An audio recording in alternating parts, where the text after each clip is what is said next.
अस्सलामुअलैकुम सामीन। इस वक्त हम मुफ्ती मोहम्मद आशिक फुलती का एक मंजूम कलाम पेश कर रहे हैं। कलाम दरअसल अल्लामा इकबाल रहमतुल्लाह अलैह का है, आपकी आवाज़ में है और आपने ये कलाम बज़्म वलीउल्लाही की फरमाइश पर जामिया इमाम वलीउल्लाह फुलत के प्रोग्राम में पेश किया है।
नगमा फसले गुलाम का नहीं पाबंद, उतारने वालों गुमान, उतारने वालों गुमान, बाहर हो के खिज़ा ला इलाहा इल्लल्लाह, ला इलाहा इल्लल्लाह, ला इलाहा इल्लल्लाह, ला इलाहा इल्लल्लाह।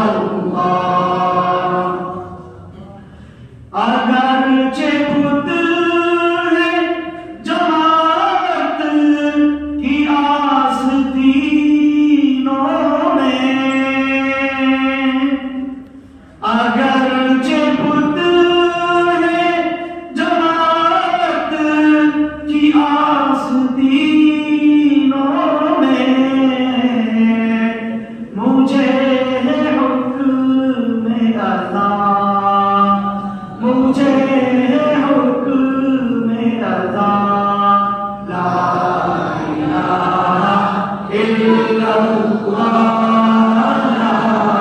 इलाहा इल्लल्लाह, ला इलाहा इल्लल्लाह, ला इलाहा इल्लल्लाह।